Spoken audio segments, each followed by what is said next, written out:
Well, it was nice to be back out on the grass with the guys. It's been a while since we've been out here, spring. And you can tell that they've worked hard through the off season with Coach King and on their own to get themselves physically ready to go and mentally ready to go. Something unique about this team, and unlike a lot of teams I've been around, it's just their willingness to do things on their own, away from the staff, away from the organization that we provide them. And it shows up on days like this when you come out on the first day and they jump right into it, and not a lot of mistakes. Certainly a ton of work to do, but just commend our players just for the way they handled themselves this off season, and their focus and their commitment, and it showed up today. So off to a decent start. Ton of work to do. Excited to see where we go. Jim, how much of that working independently was implemented last year by you and your staff, where you just kind of get it rolling in the right direction, and okay, we can watch, we know they're going to be doing X, Y, and Z when we get there. Well, you guys just talked to Christian and Jackson, and when you have men like that on your team, it only takes a little nudge. Hey, you tell them, hey, the more you guys can do on your own as a team, the tighter the bond's going to be, and you just give them a little nudge like that, and then they take it and they roll. But I think it's really critical to have that. That peer-to-peer accountability is so critical, where they feel a responsibility towards each other as players, and that's the respect that you have to have for each other, and that's what builds the bonds that winning teams have. And what's the difference starting this year versus starting camp last year, where now returning players are familiar with how you run a camp, familiar with you as a person even more? Well, things they run more smooth. As you said, everyone kind of knows where to go. And the young guys, if they just fall in line and they just follow the lead of the guys that have been here before, then it certainly, helps practice move along the right way. And there's a lot of things we have to do better. A lot of things you have to remind them of every time you come back on the field. Heck, I have to remind myself, where do I go? What do I do? What do I say? But we learn quickly. And like I said, our players are different kids, man, and they take it so serious, and it's important to them, and you can see it in the way they conduct their business out here. How's the depth improve? Overall, the depth? The depth? Yeah. Well, I think that's still to be seen, but just off of from just like the look test, we look bigger and more physical, which is a goal, every year to continue to get bigger and more physical and more athletic and faster, and more precise. And just off the eye test and off of 1-2 hour practice, it seems like we've upgraded there.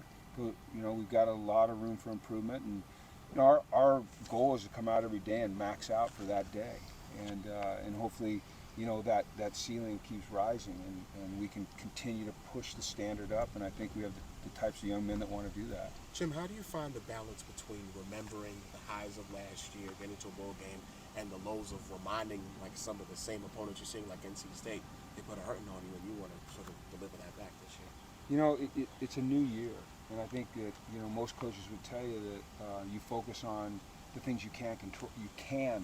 And we can't control last year. We can only control what we do today and going forward. And so, we don't talk about last year. We try to always keep our eyes forward and move forward. I think that you get stuck in a rut if you're always looking backwards. Life moves on, and so we won't watch the NC State game on defense, at least, because it's not applicable. They don't have the same coordinator. They don't have the same quarterback. For me, it's my approach to life, and I think most competitors is it's always about the next challenge, not what happened before. Coach, Maxwell Award watch list came out not even an hour ago. Victor Rosa, not on the list. Is he the best kept secret in college football? He's our third string running back right now, so I would hope he's not on that list. He's a big time playmaker, though. He was last year, yeah. I don't even know what the Maxwell Award is. What is it? It's a watch list for the top running backs in the nation. Yeah, well, we got two guys that are ahead of him on the depth chart, so if they're not on it, he shouldn't be on it. Who's ahead of him on the depth chart? Devontae and Bruton. Jim, where's the quarterback situation? Is it clear cut from day one, or will it play out? Okay, I know. I just. It's anything but clear cut. It's a competition. I think it's a very healthy competition, and I don't want to discount Tucker, the freshman, but between Taquan and Zion and Joe, You know, those are three guys that have played college football and have had some success and are all really competitive guys and have all really done a great job this offseason of improving, and you see the improvement and the way they carry themselves and their understanding of the scheme. And, you know, you would like it to become, you'd love it to be clear cut. But hopefully, you know, as we go through the next 2 to 3 weeks, it becomes, you know, more defined for us. But it's not going to be easy because they're all good players, they're all talented kids, they all care, and they all compete like crazy. It's a good problem to have. How does you know, the idea of raising the bar, raising the standards this year, how does that manifest itself in your messaging to the team and how you want them to carry themselves? I think that, you know, you have to approach every day with a championship mentality. And, you know, nothing's ever good enough. We can't ever be satisfied. We have to keep, you know, like you said, pushing the standard. And when we attain a goal, we have to reset it. When we reach a standard, we have to reset the standard. And I think our guys understand that. It's something you constantly talk about, you know.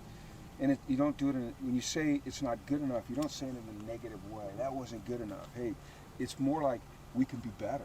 You know, this is exciting. Look what we're capable of. You know, if we give a little bit more here, if we concentrate a little bit more there, if we come together a little bit more, you know, look what we can be. So you try to say it in a positive manner and keep positive manner so that the message is inspiring rather than we're not good enough, we got to do better. And certainly as a coach, sometimes it comes out, hey, that wasn't good enough.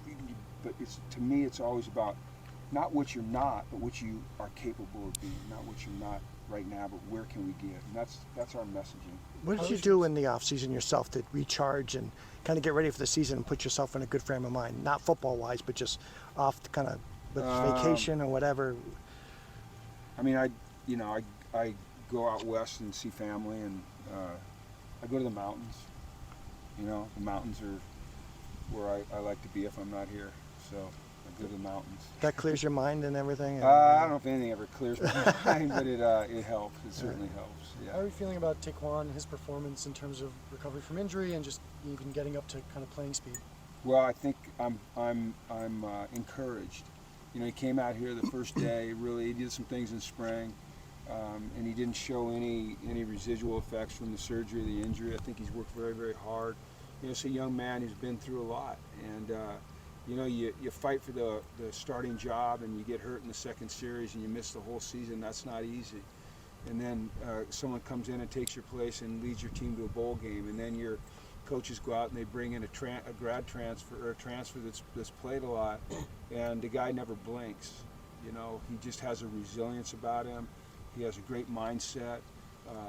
I never seen anything bother him.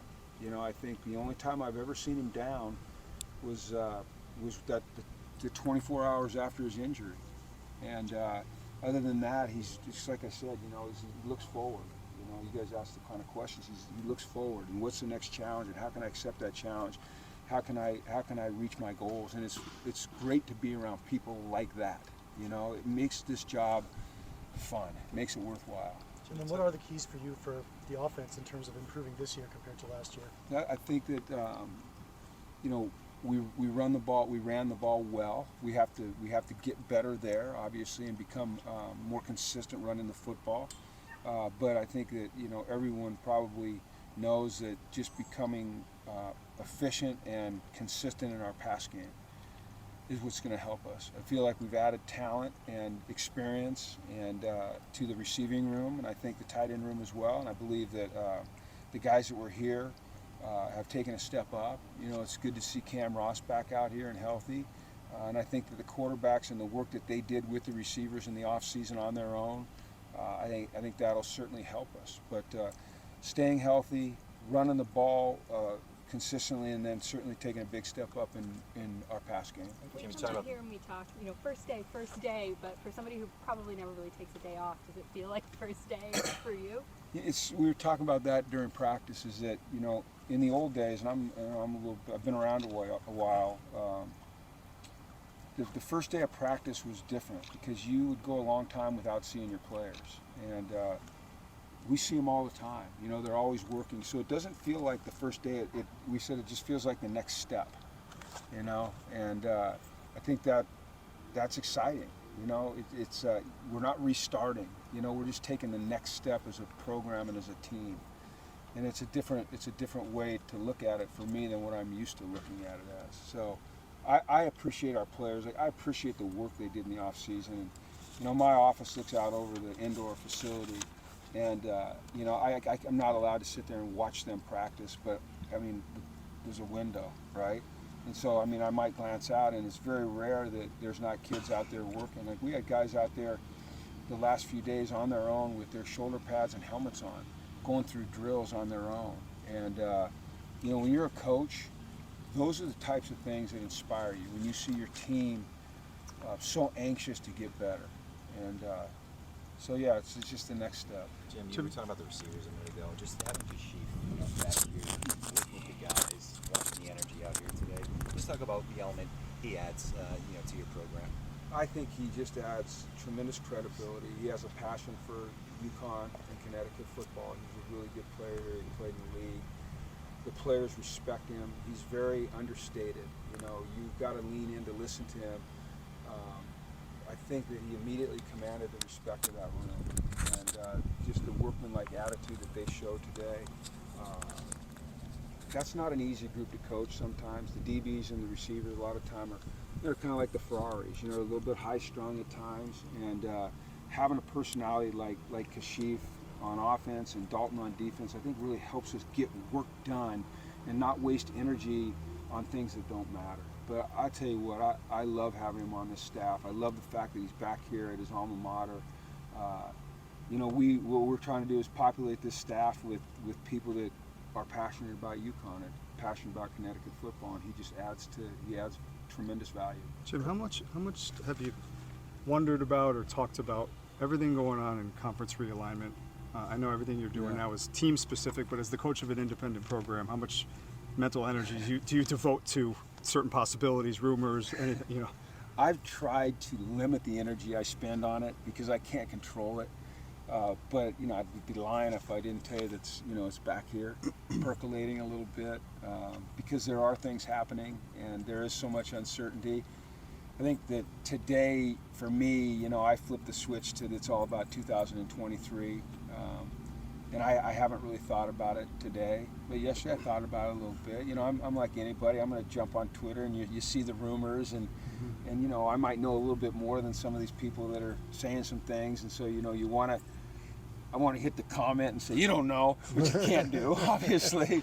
But I think it's exciting. I think there's some great possibilities out there. I've stated this publicly that I think that, you know, if we have the opportunity to enter a Power 5 conference, that it not only helps football, but it helps this athletic department, and most importantly, it helps our student athletes because it gives them more resources and more options and a greater platform. And I say that understanding how attached the people here are to the Big East, you know, and the passion for basketball.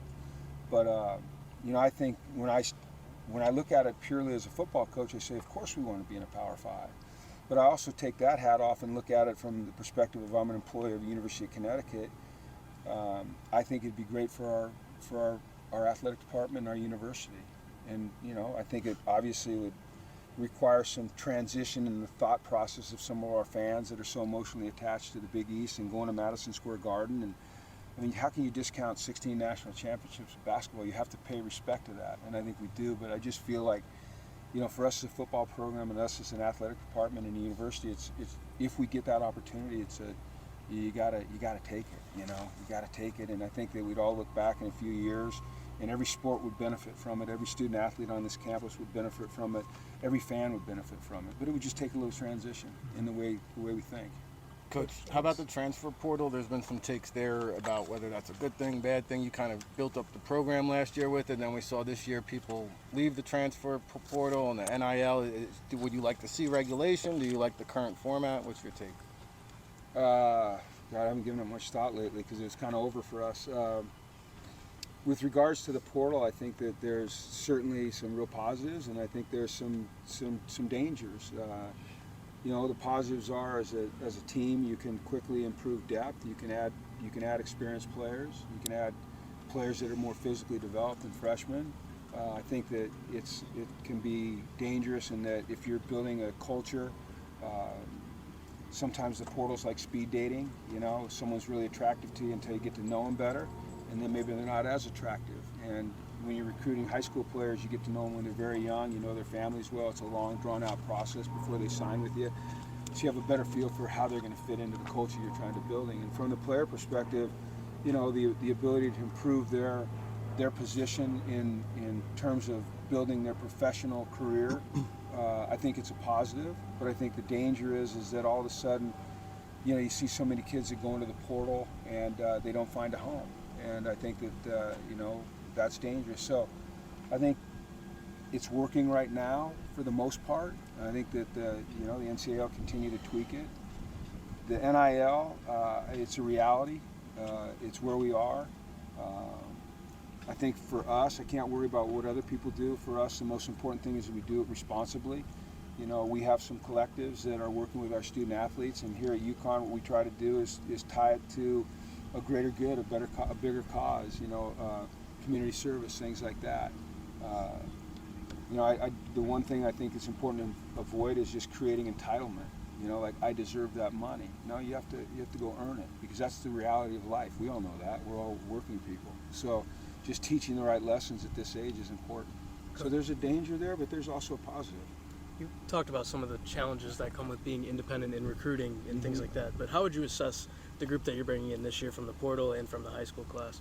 It's a good group. You know, I think that it was, I don't want to say it was easier to recruit, because recruiting is not easy. It's a grind, it's a process, you know, and you have to really, you have to stay on it constantly. But our ability to attract the eyes and ears of better players was certainly enhanced, you know, this year. But we still heard the same thing with certain guys. You know, we love it here. We love the people. We love the facilities. Boy, this place is so different than I ever thought it would be. But I've got this Power 5 offer, you know, and not to regress, but you know, if we're in a Power 5, we're not going to hear that anymore. And I think that'll help us. But yeah, I think you look at this field, the field we're on right now. You go in Burton Shankman, and these are top flight facilities. You guys have been around the country. I've been around the country. These are great facilities. And then more importantly, it's the people in the facilities that I think make it, and not just the football facilities, but the athletic facilities in this campus. It's gorgeous. So recruiting's getting, I don't want to, using the word easier is not right. It's just we're attracting maybe more talented players. What do you think of the next incremental steps of progress for Jackson Mitchell, who he's been so good for you? How will he be even better now? Well, he knows the scheme now after a year. You know, I think for everybody last year it was a new scheme, offensively and defensively. And so when you're learning something new, that creates a little bit of hesitation. It just does. Even if you're an instinctive player like Jackson and a smart player like Jackson and a dedicated guy who's going to study his tail off, there's still just a slight hesitation. And now he's doing the same things over and over and over and over and over, and he's doing it at a high level. And so I think that'll just, you know, if that gives him the inch he needs to make a play that maybe he didn't make last year, that's how it's going to help him. You know, he's an incredibly hard worker. This is very important to him. He's a great leader. He's a great teammate. He's a hell of a player. And if he can feel comfortable doing what he's doing so that it's just instinctive reactions, then he's going to be that much better than he is, which is pretty darn good already. Okay. Okay? Thank you. All right, Thank you. thanks, Appreciate everybody. it. Appreciate you guys being out here.